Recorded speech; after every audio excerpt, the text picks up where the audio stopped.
ସମସ୍ତଙ୍କୁ ମଧୁର ପ୍ରଭୁ ଯୀଶୁଖ୍ରୀଷ୍ଟଙ୍କ ନାମରେ ମୋ ପ୍ରେରିତ ପ୍ରଦୀପ ପୁନର୍ବାର ଏକ ନୂତନ ଦିନରେ ଖ୍ରୀଷ୍ଟ ନମସ୍କାର ଜଣାଏ। ପ୍ରଭୁଙ୍କୁ ମୁଁ ଧନ୍ୟବାଦ ଦେଉଛି ଦିନ ନିମନ୍ତେ। ମୁଁ ବିଶ୍ୱାସ କରେ ଆପଣମାନେ ସମସ୍ତେ ପ୍ରଭୁଙ୍କ ଦୟା ଅନୁଗ୍ରହରେ ଆଉ ଆପଣମାନେ ସୁରକ୍ଷିତ ଓ ଏହି ଜଗତ ମଧ୍ୟରେ ଈଶ୍ୱରଙ୍କ ଆଶୀର୍ବାଦିତ ଅଛନ୍ତି। ଆସନ୍ତୁ ପବିତ୍ର ଆତ୍ମା ପୁନର୍ବାର ଚାହୁଁଅଛନ୍ତି ଆମମାନେ କିଛି ବାକ୍ୟକୁ ଧ୍ୟାନ କରିବା। ଆଜିର ବିଷୟ ହେବ ଆଉ କେଉଁମାନେ ବା ଈଶ୍ୱରଙ୍କ ରାଜ୍ୟରେ ଯିବା ଲୋକମାନେ। ଦେଖିବା ମାନେ ଜହନ ଲିଖିତ ସୁଷମାଚାର 3:16 ଅନୁସାରେ ଯେଉଁମାନେ ବିଶ୍ୱାସ କରନ୍ତି ସେମାନେ। ଜହନ ଲିଖିତ ସୁଷମାଚାର ତାର 14:6 ଅନୁସାରେ ଆମେ ଯୀଶୁ ଖ୍ରୀଷ୍ଟଙ୍କ ଦ୍ୱାରା ହିଁ ଈଶ୍ୱରଙ୍କ ରାଜ୍ୟ ଯାଇପାରିବା। ଜହନ ତାର 3:3 ଅନୁସାରେ ଆମମାନଙ୍କୁ ପୁନର୍ଜନ୍ମ ନେବାକୁ ପଡ଼ିବ। ମାଥ୍ୟୁ ତାର 19:14 ଅନୁସାରେ ଆମମାନଙ୍କୁ ଗୋଟିଏ ଛୋଟ ପିଲା ପରି ହେବାକୁ ପଡ଼ିବ।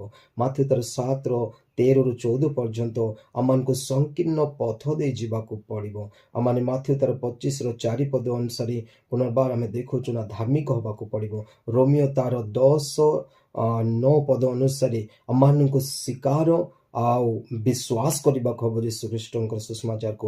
ମାର୍କ ଲିଖିତ ସୁଷମାଚାର 16:15-16 ଯାଏଁ ଆମମାନଙ୍କୁ ବିଶ୍ୱାସ ପୁଣି ବାପ୍ତିଜିତ ହେବାକୁ ପଡ଼ିବ। ପ୍ରକାଶିତ ବାକ୍ୟ ଅନୁସାରେ 2 ତାର 7 ଅନୁସାରେ ଆମମାନଙ୍କୁ କ'ଣ କରିବାକୁ ପଡ଼ିବ? ଜଗତକୁ ଜୟ ବା ପାପ ଆତ୍ମାକୁ ଜୟ, ଜଗତର ସମସ୍ତ ପାପ ଆତ୍ମା ଉପରେ ଜୟ ଲାଭ କରିବାକୁ ପଡ଼ିବ। ପ୍ରକାଶିତ ତାର 7:13-17 ପର୍ଯ୍ୟନ୍ତ ଆମେ ଦେଖୁଅଛୁ ନା ଆସନ୍ତା କ୍ଲେଶ ଠାରୁ ଆମମାନଙ୍କୁ ଅତିକ୍ରମ କରି ଯିବାକୁ ହେବ।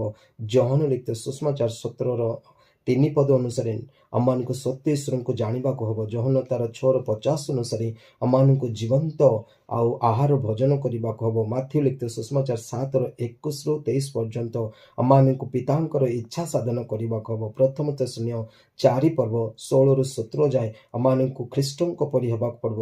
ଜହନ ତାର 5:28 ଅନୁସାରେ ଆମେ ଦେଖୁଅଛୁ ଆମମାନଙ୍କୁ ଉତ୍ତମ କର୍ମ କରିବାକୁ ପଡ଼ିବ।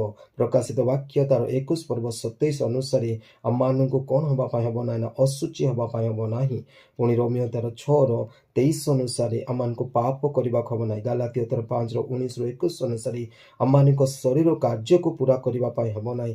ଜହନ 3:5 ଅନୁସାରେ ଆମମାନଙ୍କୁ ଆତ୍ମା ଓ ପାଣିରେ ଜନ୍ମ ନେବାକୁ ପଡ଼ିବ।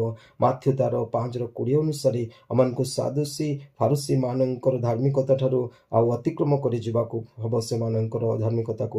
ରୋମିଓ 10:13 ଅନୁସାରେ ଆମମାନଙ୍କୁ ପରମେଶ୍ୱର ବା ପ୍ରଭୁଙ୍କ ନାମ ଆହ୍ୱାନ କରିବାର ଅଛି। ଜିହୁଦା ତାର 1:7 ଅନୁସାରେ ଆମମାନଙ୍କୁ କ'ଣ କରିବା ପାଇଁ ହେବ ନାହିଁ ସେ ଜାଗାରେ ଲେଖାଯାଇଅଛି।